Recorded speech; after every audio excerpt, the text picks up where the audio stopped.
Yo, what up, y'all? It's your boy OCZ Savage. Today we jumping into another nightmare deck build video. In this one we're going to be doing 3 good builds for Hoffman and Heng. And these builds are going to be really fun.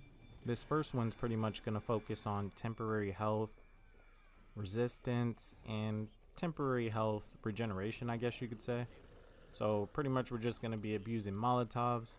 We're going to have the pyro, we're going to have the numb and the pumped up. And it's really good on Hoffman because, you know, of course you already get the extra nade pouch, but as long as you're using molotovs, you know, you can just back yourself into any corner, hold off any door. And then in variations of this one, we're going to be using like overprotective. And for a long time I really wasn't using overprotective for this build, but what I come to find out is that if you have that card, you throw a molotov, and let's say you stand next to someone who's, you know, they get hit, they take some damage, then you get that 20% buff. It actually procs over to the molotov, so you're literally just shredding like bruisers. You're gonna be destroying hordes. And then of course with like the pinata and the magicians, you know, you're gonna have a whole bunch of accessories. You know, if anything dies to your molotov, or like if there's pure chaos and there's a bunch of red barrels and you blow up a red barrel, anything dies to that, you know, you'll have chances of getting random accessories off drop. And then if you're rolling with Heng, I would suggest just making the decks a little bit more tankier. You know, maybe just add like one more extra tank card if you're going to be rocking Heng, because he'll have the extra reuse chance, but the only way that he'll get accessories to drop for him is by getting hit. Well, of course, you know, with the magicians and the pinata they'll drop, but his main passive is getting hit and he'll get an accessory drop. So, you know, if you have the numb, you got the pyro, you got the pumped up, 9 times out of 10 you should be tanky enough to, you know, take an extra hit or two, in which hopefully you can get a lucky accessory drop, so that's really good.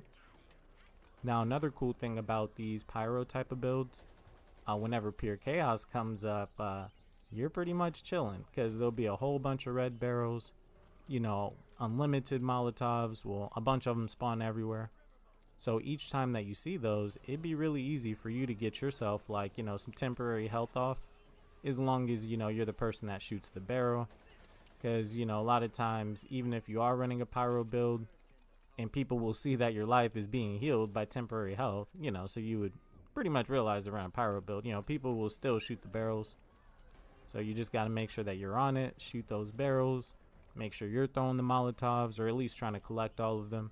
So in that way you can heal that way. So now another really good thing about this build is we'll have another variation that's going to be for Highwayman, and it's literally my favorite variation, because once you get a really good secondary like an OP Tech 9 Belgian or something, and you're able to just rip through zombies like this, pretty much every horde will drop like 1 molotov.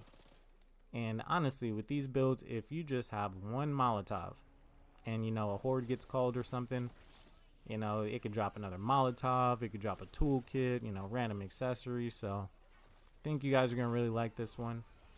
And then as far as like resistance, as you can see, we'll be tanky enough to take a few hits, and as long as you're killing things with the fire and getting that temporary numb health back, you're chilling. So for this first variation, this is going to be the temporary health regen.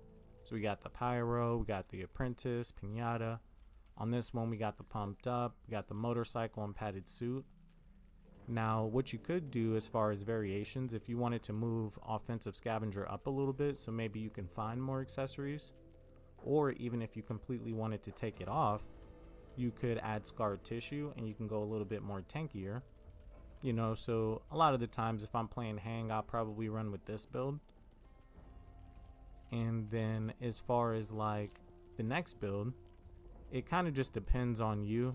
You know, I like the tankiness, but if you do just want to go straight up nade damage, no tank, this would be a good build for it. So we'll go down in front bomb squad to start out. Then we got pyro, pinata, magicians. We got hazard pay in there for a couple extra dollars. Now recently I did have someone comment on a video requesting like share the wealth, and I actually tried it, and it's a really good card, so shout out to him. You could take hazard payoff and throw share the wealth on if you want. You know, if you got a couple people on your team running that, it's really good. Or, you know, if you want to go with a little bit more speed, you can move the speed cards up. Or, you know, if you want to just keep the deck as is, and you could just move the speed cards up that are already in the deck higher, you know, so you'd be a little bit faster. That'll be a way you can go to. Now for the last build, this one is easily my favorite. This is the Highwayman variation to it, and I use this one on Hoffman, I use this one on Heng, doesn't matter. We have the Highwayman, Pyro, Numb, then we got the ammo stash, and then we got the overprotective on this one. And it really does activate this build, because pretty much what will happen is if, again, anyone takes damage near you and you got that buff and you throw a molotov, you're going to be ripping through bruisers, tall boys, everything. So if you were going to make a variation of this, you could always keep going more tankier with the scarred tissue. Or you could even go bomb squad if you wanted to, you know, start picking up some of those nades. Because again, it'll drop a lot of accessories. You might get a nade, you might get a pipe bomb, you might get a molotov. So, and yeah, this is the overprotective is so good, because like you could just back yourself in any corner, and then like if there's a melee dude or something, just, you know, walk up, crouch a little bit next to him, and if he gets hit, you know, that's just pretty much gonna make you super overpowered. So I think you guys are going to really like these builds. Make sure you guys go out and try them. Down in the comments, let me know what you guys are using for your accessory builds. I think this one's pretty solid. Now, well, also too, let me know what you guys want to see next as far as like builds on Nightmare and for which cleaner. I'll make sure I come up with the deck for you guys. And also too, make sure you hit that like button so we can reach out to more Back for Blooders. Also, we're going to have more deck builds, tips, videos. We got 3 best doc builds coming. So I think you guys really like that one. Make sure you hit that sub button. We're on the road to 1,000 subs, getting closer and closer every single day. So I definitely appreciate you guys for that, of course. As always, I appreciate you guys stopping in on the vid, and I'll see you on that next one. Peace.